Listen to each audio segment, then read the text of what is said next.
നമ്മൾ തിരിച്ചടിച്ചു തുടങ്ങിയിരിക്കുന്നുള്ളതാണ്. പാകിസ്ഥാൻ നമ്മുടെ അതിർത്തി മേഖലകളിലുള്ള സൈനിക കേന്ദ്രങ്ങൾ ഒപ്പം തന്നെ വിമാനത്താവളങ്ങൾ കേന്ദ്രീകരിച്ചായിരുന്നു ആക്രമണം നടത്തിയെങ്കിൽ അതിനെല്ലാം പ്രതിരോധിക്കാൻ നമുക്ക് കഴിഞ്ഞിരിക്കുന്നു. അതിനോടൊപ്പം തന്നെ നമ്മളിപ്പോൾ തിരിച്ചടിച്ചിരിക്കുന്നു. അതായത് ഇസ്ലാമാബാദിലും ലാഹോറിലും ഫൈസലാബാദിലും ഈ 3 സ്ഥലങ്ങളിൽ ഇന്ത്യൻ ഫൈറ്റർ ജെറ്റുകൾ അറ്റാക്ക് നടത്തിയെന്ന വാർത്ത ഇപ്പോൾ പുറത്തേക്ക് വരുന്നു. അതായത് ഇപ്പോൾ പാകിസ്ഥാൻ ഏത് തരത്തിലുള്ള പ്രകോപനം ഉണ്ടാക്കിയിരിക്കുന്നു, ആ പ്രകോപനം അവർക്ക് തന്നെ വിനയായിരിക്കുന്നു. അതിശക്തമായ രീതിയിലുള്ള തിരിച്ചടി നമ്മുടെ ഭാഗത്തുനിന്ന് വരുന്നു എന്ന വിവരമാണ് ഇപ്പോൾ പുറത്തേക്ക് വരുന്നത്. 3 സ്ഥലങ്ങൾ പാകിസ്ഥാന്റെ തലസ്ഥാന നഗരി അടക്കം കേന്ദ്രീകരിച്ചുള്ളതാണ് ഇത്തരത്തിലുള്ള നീക്കം. പാകിസ്ഥാൻ ഡ്രോൺ ആക്രമണം ആണെങ്കിൽ നടത്തിയതെങ്കിൽ നമ്മൾ ഫൈറ്റർ ജെറ്റുകൾ ഉപയോഗിച്ചുള്ള ആക്രമണം നടത്തിയേക്കാണ് ഇപ്പോൾ പുറത്തേക്ക് വരുന്നത്. കൃത്യമായ നടപടി ഇന്ത്യയുടെ ഭാഗത്ത് നിന്ന് വരുന്നു എന്നുള്ളതാണ്. ഇസ്ലാമാബാദ്, ലാഹോർ, ഫൈസലാബാദ് ഈ 3 സ്ഥലങ്ങൾ, ആ 3 സ്ഥലങ്ങൾ കേന്ദ്രീകരിച്ച ഇന്ത്യൻ ഫൈറ്റ് തുടങ്ങിയിരിക്കുന്നു. ഇന്ത്യ തിരിച്ചടിച്ചിരിക്കുന്നു എന്ന വാർത്ത കൂടി പുറത്തേക്ക് വരുന്നത് സംബന്ധിച്ച കൂടുതൽ വിവരങ്ങൾ വരുന്ന നിമിഷങ്ങളിൽ നമുക്ക് തരാൻ കഴിയുമെന്ന് തന്നെയാണ് പ്രതീക്ഷിക്കുന്നത്. അതോടൊപ്പം തന്നെ ഡൽഹി കേന്ദ്രീകരിച്ച ഇപ്പോൾ ഉന്നതതല യോഗം മുന്നോട്ട് പോവുകയാണ്.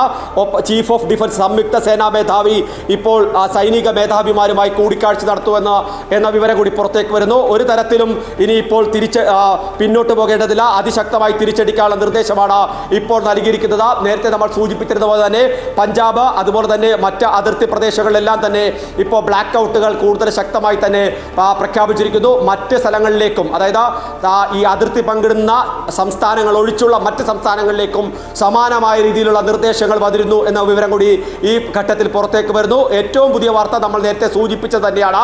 ഒരു ഘട്ടത്തിലും ഇനിയിപ്പോൾ പിന്നോട്ട് പോകേണ്ടത് തീരുമാനിച്ചിരിക്കുന്നു. ഡൽഹി കേന്ദ്രീകരിച്ച നിർണായക നീക്കങ്ങൾ, നിർണായക ചർച്ചകൾ, ഒപ്പം തന്നെ നിർണായക നിർദ്ദേശങ്ങൾ പുറത്തേക്ക് വരുന്നു. ആ നിർദ്ദേശങ്ങളുടെ അടിസ്ഥാനത്തിൽ ഇസ്ലാമാബാദിലേക്ക് തിരിച്ചടി ഉണ്ടാകുന്നു. ഇസ്ലാമാബാദിൽ തിരിച്ചടിക്കുന്നു, ലാഹോറിൽ തിരിച്ചടിക്കുന്നു, ഫൈസലാബാദിൽ തിരിച്ചടിക്കുന്നു. 3 കേന്ദ്രങ്ങൾ, പാകിസ്ഥാന്റെ ശക്തി കേന്ദ്രങ്ങളായ 3 കേന്ദ്രങ്ങളിലേക്ക് നാം ആക്രമണം നടത്തിയെന്ന വാർത്തയാണ് ഇപ്പോൾ പുറത്തു വരുന്നത്. പാകിസ്ഥാനെ സംബന്ധിച്ച വലിയ ഞെട്ടലാണ്. നമ്മൾ നേരത്തെ കണ്ടതാണ്. പാകിസ്ഥാൻ ആദ്യം തന്നെ ലാഹോറിലടക്കം ഡ്രോണുകൾ ഉപയോഗിച്ചുള്ള ആക്രമണത്തിൽ പോലും പാകിസ്ഥാൻ വിറങ്ങലിച്ചതാണ്.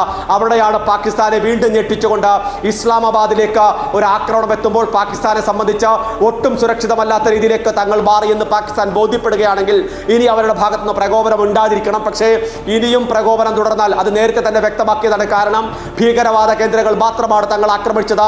അതിനപ്പുറത്തേക്ക് ഒരു നീക്കവും തങ്ങളുടെ ഭാഗത്തുനിന്ന് ഉണ്ടായിട്ടില്ല.